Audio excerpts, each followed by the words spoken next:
শেখ হাসিনা পালিয়ে গেছেন, ওখানেও তারা কিন্তু পালিয়ে গেছিল এবং তাদের গভর্নমেন্ট হাউস বলেন বা প্রেসিডেন্টের ভবন বলেন, এগুলো মানে প্রধানমন্ত্রী এগুলো কিন্তু মানুষ তার মধ্যে প্রবেশ করে সেখানে বিছানায় শুয়ে নানান রকমের মজা করেছে, কিন্তু ওইভাবে ভাঙচুর ধ্বংসাত্মক কোনো ব্যাপার ওইভাবে কিন্তু ঘটে নাই। শ্রীলঙ্কা তো আমরা জানি যে বেশ কিছু বছর আগে ওখানে কিন্তু এরকম একটা খুবই বাজে পরিস্থিতি তৈরি হলো, সেই জায়গা থেকে তারা ঘুরে দাঁড়ালো, আপনার কথাই বোঝা যাচ্ছে।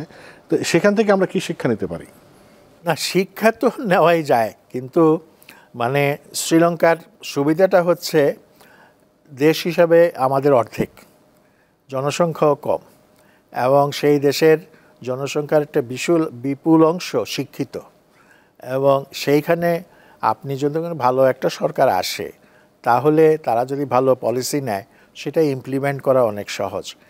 বাংলাদেশে শ্রীলঙ্কাতেও অনেক ধরনের রাজনৈতিক দল আছে, কিন্তু তা সত্ত্বেও বাংলাদেশের যত সংখ্যক রাজনৈতিক দল শ্রীলঙ্কায় অত সংখ্যক রাজনৈতিক দল নাই, এবং সেখানে মতপার্থক্যও আছে এবং উগ্র চিন্তাভাবনার লোকজনও আছে, দলও আছে।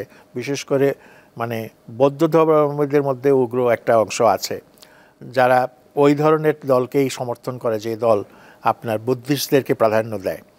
তারপরেও শ্রীলঙ্কা কিন্তু এই যে তার যে অন্তর্নিহিত একটা শক্তি, হ্যাঁ রাজাপাকসের সরকার বা তাদের সঙ্গে যারা ছিল তারা শ্রীলঙ্কার অর্থনীতিকে একটা বাজে অবস্থার মধ্যে ফেলে গেছে, এবং সেখানে আমাদের এখানে তো মানে শেখ হাসিনা পালিয়ে গেছেন, ওখানেও তারা কিন্তু পালিয়ে গেছিল এবং তাদের গভর্নমেন্ট হাউস বলেন বা প্রেসিডেন্টের ভবন বলেন, এগুলো মানে প্রধানমন্ত্রী এগুলো কিন্তু মানুষ তার মধ্যে প্রবেশ করে সেখানে বিছানায় শুয়ে নানান রকমের মজা করেছে, কিন্তু ওইভাবে ভাঙচুর ধ্বংসাত্মক কোনো ব্যাপার ওইভাবে কিন্তু ঘটে নাই।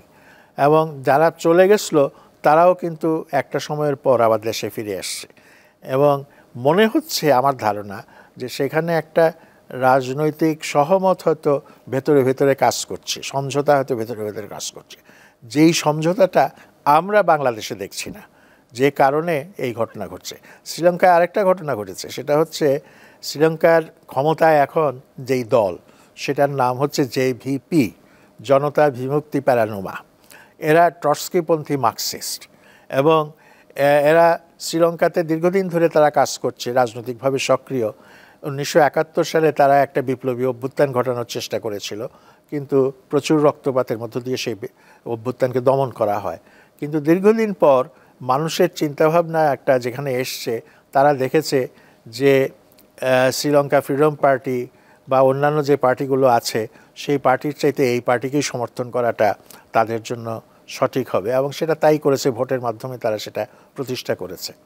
তো আমাদের এখানে যেটা হচ্ছে রাজনীতিতে আমার যেটা মনে হয় যে এই রাজনৈতিক দল ব্যবস্থা এখানে আছে, যে পার্টি সিস্টেম এখানে আছে, এবং যেসব রাজনৈতিক দল আছে বিশেষ করে বড় দল যেগুলো, সেগুলো সম্পর্কে মানুষের মনে কিন্তু একটা প্রশ্ন, কোশ্চেন মার্ক আছে।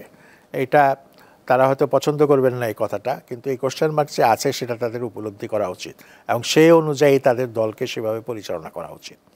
এবং এই যে একটা কম মাত্রায় হলেও যে অনাস্থার যে একটা পরিবেশ, এই অনাস্থার পরিবেশে কিন্তু অর্থনীতির জন্য খুব সহায়ক একটা অবস্থা না।